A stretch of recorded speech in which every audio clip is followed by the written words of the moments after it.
we stop this evil secret and the men behind it? You're being ridiculous. Before America is destroyed forever. Believe it, pilot. No. I just want my dog back. Damn it.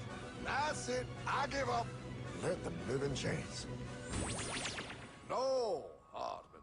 The tree of liberty must be refreshed from time to time with the blood of patriots and tyrants.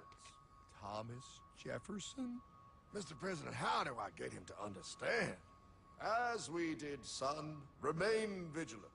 Too many have hidden the truth, and the light of our liberty dims with every passing day. Quickly, take my horse. Show him. Wait, show me what? Where are we going? Stallion of Liberty, brought on the hoary wind. Oh, where are we? Battle of Waterloo. Hold on, we gotta get through. A money machine. There it is. Hey, is that the same people? Rich banker men from Germany flying under the banner of the Red Shield. They finance both sides of the war. We must hurry. That's him, the Red Shield courier. Shoot him. No, I'm not shooting anyone. Damn it, Pop. What? He beat everyone back with the news of the war and told England that Napoleon won. The Red Shield bankers in London pretended that England was doomed and started selling their English stocks. The English went into a selling frenzy to get rid of worthless English money. But the English won, right? Of course they won. But it was a trick by Red Shield. They waited until the stocks plummeted to pennies and then bought England back for nearly nothing. What? They did that? How? When the English leaders found out, they had no choice but to give themselves over to the Red Shield. Their money was gone and they were slaves to the Red Shield war debt. Since that time, the English have been paying their national taxes directly to the Red Shield private bankers. The people have no idea. But the bankers bragged about what they did to us, laughing at us all the way to the bank. Why, it's the best business I've ever done. If I can control a nation's wealth, I care not who makes its laws. Oh, is this what Jefferson wanted to show me? No, look. They're in America, too? The Red Shield banks are here, Pop. Seeking a way to conquer our American dream. The dream you have, Pop. A dream of free men. They tried to take over our country many times and failed because Jefferson and the Patriots vowed to stop the evil tyrants at all costs. By authority of eternal God, he would not let the bankers win here. To preserve our independence, we must not let our rulers load us with perpetual debt. We must make our choice between economy and liberty or profusion and servitude. Wow. I place economy among the first and most important of Republican virtues, and public debt is the greatest of the dangers to be feared. It is incumbent on every generation to pay its own debts as it goes. We must have a central bank to secure this country's finances. If the American people ever allow private banks to control the issue of their money, first by inflation and then by deflation, the banks and corporations that will grow up around them will deprive the people of their property until their children will wake up homeless on the very continent their fathers conquered. Jefferson, you're mad. This country will have a central bank. Who's that? America's first Secretary of Treasury. Alexander Hamilton? Not for long. Aaron Burr, Thomas Jefferson's vice president. They didn't take too kindly to our first Sec Treasury. Sweet shot, Burr. The first attempt at a central bank only lasted 20 years and we shut it down. But the bankers tried again against Old Hickory President Andrew Jackson. You are a den of vipers and thieves. I intend to rout you out, and by the eternal God, I will rout you out. After surviving an assassination attempt, Jackson finally defeated the bank in 1836. When asked what was the greatest accomplishment in his life, Old Hickory replied, I killed the bank. And those were his last words. I killed the bank.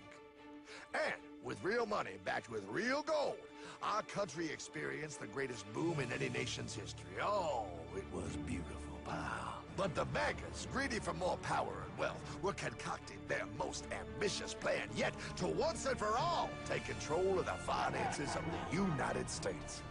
In 1910, a secret meeting was held at a J.P. Morgan estate on Jekyll Island off the coast of Georgia. This meeting was so secretive, so concealed from government and public knowledge, that the 10 attendees used code names. I am clearly the richest man, so I should be the one to run the super-secret central bank. I own all the oil in America. I'm clearly richer than you will ever be, hula girl. I should run the super-secret central bank. You're nothing compared to me, lube job. I shall run the secret bank. Silence! Supreme Master Leader, I didn't know you were gonna be here. I'm not. Neither are you, dumbass. Oh, yeah, right. He's so smart. None of you shall run the bank. We have failed in the past because of openness. This time, the key to success is secrecy. The people must believe that they run the bank. Yes, brilliant! A sneak attack. What's the plan? We first create panic, then we show them the solution. With our man in office and well-planned timing, we will have our central bank. And so the people think it is theirs. We shall christen it Federal. The Federal Reserve.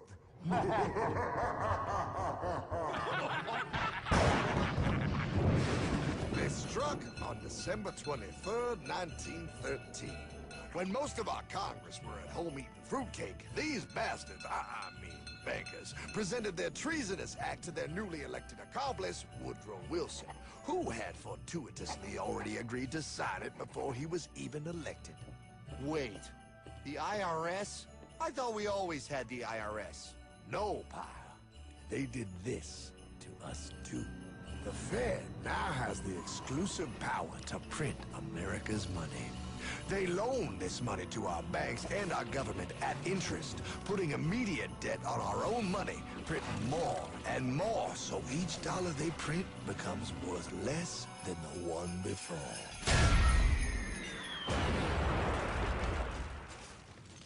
Merry Christmas. What in the hell is that? That pie is how our government now must pay back these debts to the Fed. Your taxes do not go to your government. They don't?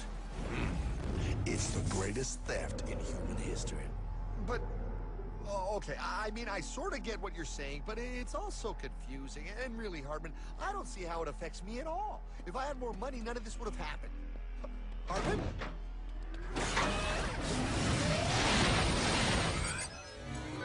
1955? Wow, what are we doing here? Oh, a little bit of shopping. Here, hold this.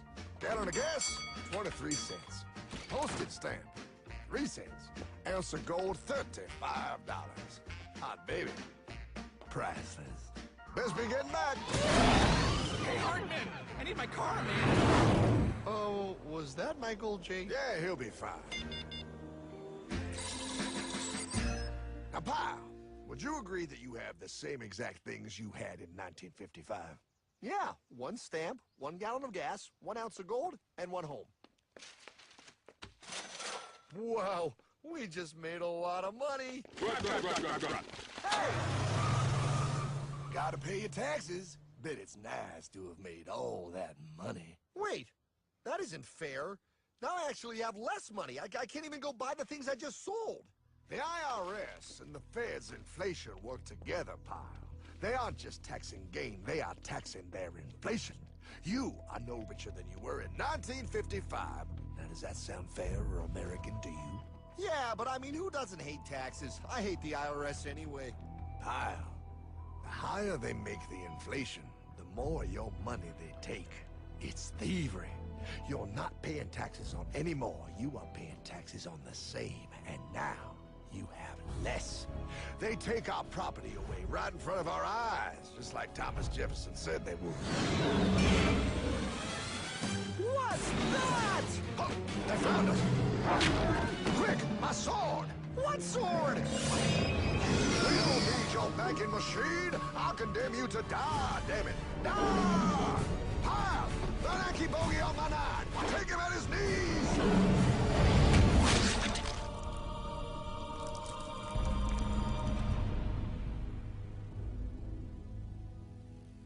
are opposed around the world by a monolithic and ruthless conspiracy that relies primarily on covert means for expanding its sphere of influence.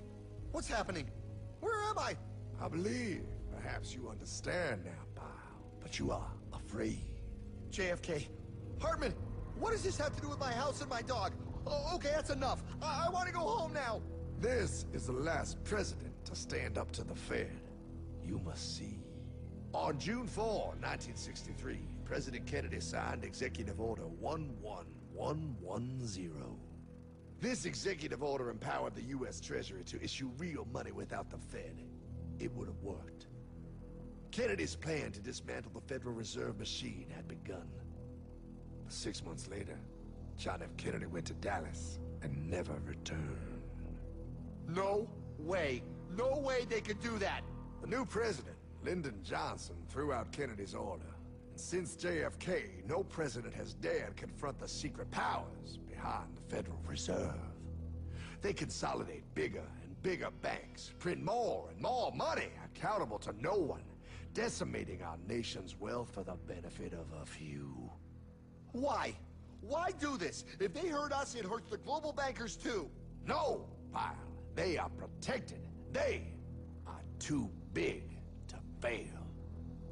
But I'm not.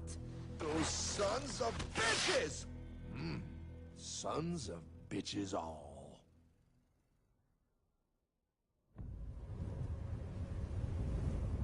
The day was cold. The wind sharp and strong.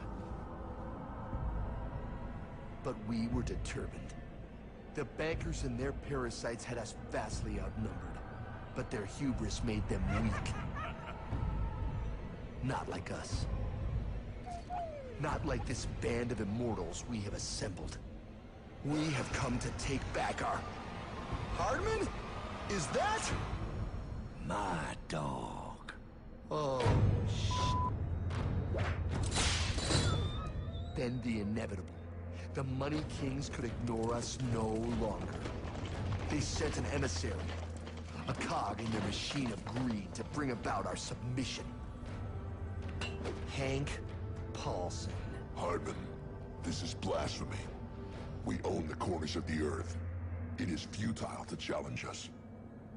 Oh, I've seen that look before. That of a predator taking in the scent of its prey. Bold, fearless, the look of a free man. You have come far, Hartman. Farther than most. Be smart now. Join us. We will bring you money, power, everything you want. You can be one of us, if you will kneel.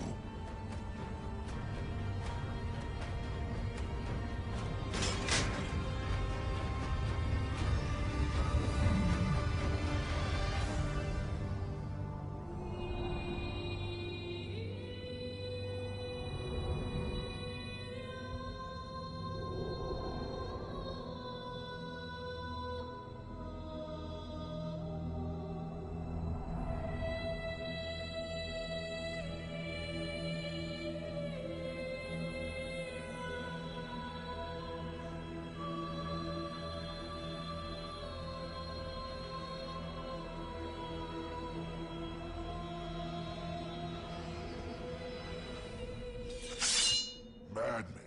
You're a madman. We're offering you everything. What do you think this is?